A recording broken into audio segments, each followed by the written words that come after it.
আজকে বাড়ি ঢুকেই একটা অ্যামাজনের বক্স আনপ্যাক করতে বসে গিয়েছি। মানে আমি ভিডিও করছি আর অন্য এখানে আনপ্যাক করছে, আর এখানে আমার ছেলে দুটো দেখুন না অধীর আগ্রহে অপেক্ষা করছে ভিতর থেকে কি বেরোবে সেটা দেখার জন্য। আসলে বাড়িতে না কয়েকদিন ছিলাম না, আমার বাপের বাড়িতে আমার একটা জেঠু মারা গিয়েছেন, তো ওইখানে ওনাদের সমস্ত কাজকর্ম হচ্ছিল 4 দিন ধরে, ঘাট শ্রাদ্ধ নিয়ম ভঙ্গ, আরও একদিন এক্সট্রা মাঝে শিবরাত্রি পড়ে গিয়েছিল বলে আরও একটা এক্সট্রা দিন ওখানে বেড়ে গিয়েছিল। তো এখন ওই 4 দিন ওখানেই ছিলাম। তো এই বক্সটা এসে বাড়িতে পড়েছিল আর এটাকে খোলাও হয়নি, যেহেতু ওখানেই সমস্ত দিন সারাদিন যাতায়াত করছিলাম আর এই সমস্ত এগুলো ঘরের কিছু কাজও হচ্ছিল না, তার সাথে এই জিনিসটা আনপ্যাক করা হচ্ছিল না। খুব পছন্দের একটা জিনিস আমার কাছে ডেলিভারি এসেছে, কিন্তু এই জিনিসটা আমি কিনে দিয়েছে হচ্ছে আমার মা। মানে মাকে একবার খুব আশা করে বলেছিলাম আর কি, যে এই জিনিসটা না কিনবো ভাবছি, মানে মাকে চাইনি আমি, তখন মা বাবাকে বলেছিল যে জানো রিয়া এটা বলছিল, তো ওর এটা খুব ইচ্ছা, তো তাহলে ওকে এটা বরঞ্চ ওদের অ্যানিভার্সারিতে গিফট করব। আমাদের অ্যানিভার্সারি তো বেশ অনেক কয়েকদিন আগেই হয়ে গেছে, কিন্তু তারপরে তখন বলেছিল তাহলে তোদের জামা কাপড় কিছু না দিয়ে এবছরে বরং বিবাহবার্ষিকীতে এটাই দেবো, তোর ঘরেরও কাজে আসবে। তখন আমি বলেছিলাম হ্যাঁ হ্যাঁ হ্যাঁ খুবই ভালো হবে। তো এটা আর কিছুই না, একটা এয়ার ফ্রায়ার। এমনিতে তো বাড়িতে ভাজা পোড়া সবাই খেতে ভালোই বাসে, বলুন না, প্রত্যেকের বাড়িতেই অন্য কিছু হোক না হোক ভাজা পোড়া লেগেই থাকে। তো আমার বাড়িতেও সেরকম অন্যরকম কিছু না, আমি বলুন অন্য বলুন সবাই খুব ভালোবাসি ভাজাভুজি খেতে। তো এটা একটুখানি আর কি ওই ওই তারই মধ্যে আর কি একটু হেলদি ওয়েতে খাওয়া যাবে ভাজা পোড়াগুলো, তো সেইটাই মনে করে এটাকে অর্ডার করা আর কি। আর এটা গিফটটা পেয়ে আমরাও ভীষণ খুশি। তো প্রথমে বলছিলাম না না এসব দিতে লাগবে না, তখন বললো যে না না এইটাই বরং নে। তো এর আগেও একবার আমাদের অ্যানিভার্সারিতে মায়েরা যখন, মানে আমি তখন আমাদের নতুন বাড়ি হয়ে ওঠেনি আর কি, তখন অন্য এক জায়গায় থাকতাম, তো তখন মায়েরা একবার অ্যানিভার্সারিতে ইন্ডাকশান দিয়েছিল। তো মায়েরা এই ঘরের এই ছোটো ছোটো জিনিসগুলো যে এত সুন্দর দেয়, যেটা ব্যবহারেও আসে আর তার সাথে সাথে খুব হেল্পফুলও, আর প্রত্যেক দিনের কাজকর্মতে খুব সুবিধাও হয়। তো ওটা একটা খুব ভালো জিনিস।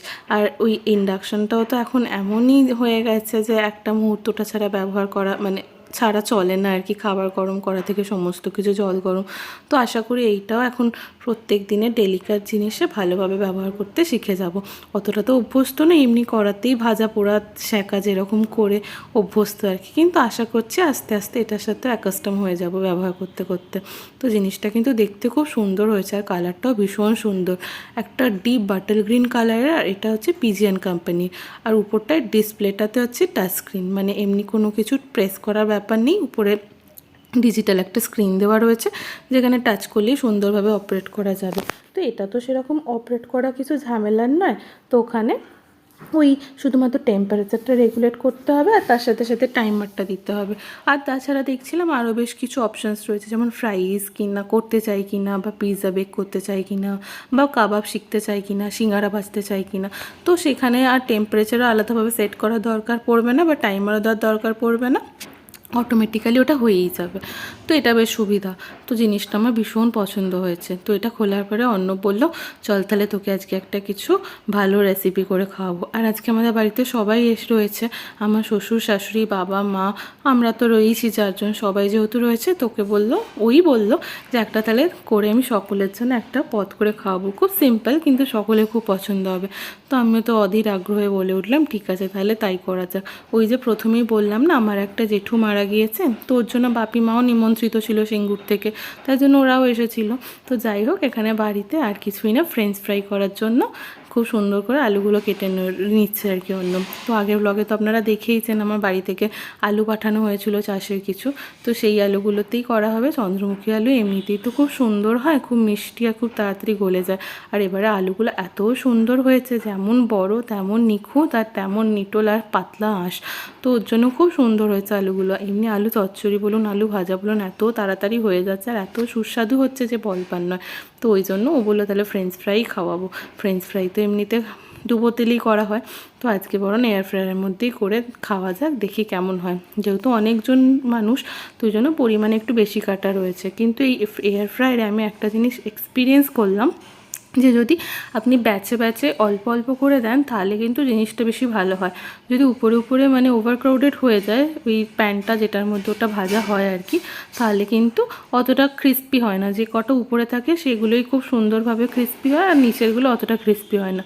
তো এটা একটা ড্রব্যাক বলবো না, কিন্তু যখন ব্যবহার করতে হবে তখন ওইটা ভেবে চিন্তে করতে হবে, যাতে উপরটাতে মানে খোলামেলা থাকে, নিচে বা কিছু চাপা না পড়ে যায়। তো যাই হোক, এখানে ভালোভাবেও ধুয়ে নিচ্ছিল। তারপর একটু অ্যালুমিনিয়াম ফয়েল বাড়িতেই রাখা ছিল, তো বললাম তাহলে অ্যালুমিনিয়াম ফয়েলটা উপরে বরং দিয়ে দে, প্রথম নতুন ব্যবহার করছি জিনিসটা, প্রথম দিনেই নোংরা হয়ে গেলে কেমন লাগবে, তার থেকে একটা অ্যালুমিনিয়াম ফয়েল তলায় বিছিয়ে নাও, তার উপরে বরঞ্চ আলুগুলোকে ওই যা সমস্ত সিজনিং আর কি থাকে দিতে হয় আর কি, নুন তারপরে তেল এগুলো মাখিয়ে বরঞ্চ ফ্রাইগুলোকে হতে বসিয়ে দাও।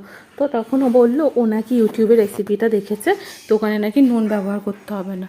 তো ওখানে আলুগুলোকে এরকম লম্বা লম্বা আঙুলের মতো কেটে তারপরে একটা শুকনো কাপড়ে করে নাকি ভিজিয়ে রাখতে হবে, আর তারপরে একটুখানি 2-3 চামচ মতো তেল মাখিয়ে ভিজিয়ে দিতে হবে, তাহলেই হয়ে যাবে।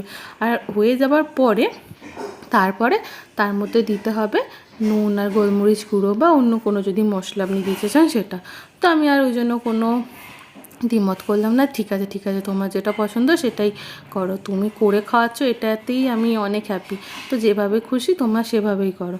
তো এইখানে ওইগুলোকেও আলুগুলোকে ভালোভাবে ধুয়ে নিয়েছিল, তারপর একটা শুকনো কাপড় মুছিয়ে একদম শুকনো করে নিয়েছে। তো তারপর এর মধ্যে তেল মাখিয়ে নিচ্ছে, আর কিচ্ছু দেয়নি, নুনও দেয়নি বা অন্য কোনো মশলাও দেয়নি, এগুলোকেই ভালোভাবে মাখিয়ে নিচ্ছে।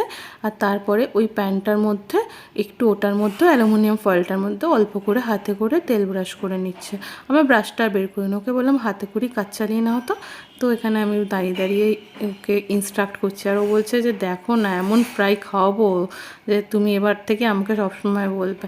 তো এমনিতে অতটা রান্না বান্না পারে না, কিন্তু আমাকে সমস্ত ছোটো ছোটো কাজে এত সাহায্য করে যে সেটা বলবার না।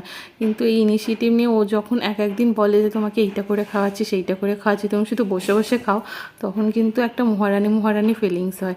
তো যাই হোক, তো এখানে এইটাই ভুল হয়েছে আমাদের, প্রথমে না মানে এটা তো আগে কখনো ব্যবহার করিনি, একসাথে অনেকগুলো দিয়ে দিয়েছিল। তো ওর জন্য কি হয়েছে, তলায় যেগুলো ছিল সেগুলো ভালোভাবে এয়ারটা সার্কুলেট করতে পারছিল না বলে অসুবিধা হচ্ছিল। তো যাই হোক, তারপরে আমরা উল্টে পাল্টে নাড়িয়ে চাড়িয়ে তো সেই ব্যাপারটাকে ম্যানেজ করে নিয়েছিলাম। তো ওর জন্য সেরকম কিছু অসুবিধা হয়নি, কিন্তু বাড়িতে যদি অনেক লোক থাকে সেক্ষেত্রে আমাদের মত হচ্ছে একটুখানি সময় নিয়ে 2-3টে ব্যাচে করলেই ভালো হয়। তো এই দেখুন, এইটা ডিজিটাল যে ডিসপ্লে মানে জায়গাটা রয়েছে, ডিসপ্লের জায়গাটা, সেখানেই এই সমস্ত জিনিসগুলো দেখা যাচ্ছে যে কত ডিগ্রি টেম্পারেচারে কত ডিগ্রি সেলসিয়াস এটা বেক করা হচ্ছে বা ফ্রাই করা হচ্ছে, তার সাথে টাইমারটাও এখানে শো করছে। তো এখানে এমনি মানে ব্যবহারের দিক থেকে খুবই সুবিধা। দেখুন আমি যেরকম বললাম, এখানে কেক বেক করা যাবে, তার সাথে সাথে কাবাবকে ভালোভাবে শেকা যাবে, ফ্রেঞ্চ ফ্রাইও করা যাবে। এই দেখুন আমি মাঝখানে আলুগুলোকে বের করে নিয়েছিলাম, আর একটুখানি দেখছিলাম সেদ্ধ হয়েছে কি না, হয়েছে আর একটুখানি হবে। তো এটাকে আমি 180 ডিগ্রি না 185 ডিগ্রি সেলসিয়াসে মোটামুটি ওই 15 মিনিটের মতো দিয়েছিলাম। তো ওখানে এইটাই মেজার করা ছিল, তো ওই টেম্পারেচারটাতেই দিয়ে দেখলাম যে সুন্দরভাবে হয়েই যাচ্ছিলো। তারপরে একটু যেহেতু আমার অনেকখানি পরিমাণে ছিল, তো ওই জন্য আরেকটুখানি ঘুরিয়ে ফিরিয়ে আরেকটুখানি টাইমটা বাড়িয়ে আরও কিছুক্ষণের জন্য পরের রাউন্ডটাকে বসিয়ে দিলাম। তো ওর জন্য এখানে এখন ওটাই দেখাচ্ছে আর কি, হাফ হাফ করে দিলেও হতো, কিন্তু আমি যেহেতু একেবারেই সমস্ত কিছু দিয়ে দিয়েছি, তো ওর জন্য এরকম আর কি যে একটুখানি উল্টে পাল্টে দিলাম আর কি। তো এরপরে যখন হয়েই গেছে প্রায়, তো এবার নামিয়ে নেব, আর উপর থেকে ওই যে মশলাটা সরিয়ে নেবো, সিজনিংটা আর কি, নুন আর একটু বিট নুন, আর তার সাথে একটুখানি গোলমরিচ গুঁড়ো, এগুলো একটুখানি উপর থেকে ছড়িয়ে নেব। ভীষণ সুন্দর খেতে হয়েছিল জানেন তো। আর আমার ছেলেগুলো আসছিল আর একটা একটা করে নিচ্ছিল আর চলে যাচ্ছিল। আমি প্রথমে দিতে চাইছিলাম না, তারপর অন্য বললো না দিতে অসুবিধা কী আছে, এগুলোতে তো সেরকমভাবে কোনো তেল নেই, হ্যাঁ একটু নুনটা কাঁচা নুনটা দেওয়া রয়েছে এটা ঠিক কথা, তো একদিন একটা দুটো খেতে চাইছে খাক না, তো ওর জন্য ওর কথা শুনে ওদেরও দিচ্ছিলাম আর কি। তো ভিডিওটা এখানেই শেষ করলাম, খুব শীঘ্রই নতুন ভিডিও নিয়ে দেখা হচ্ছে, টাটা।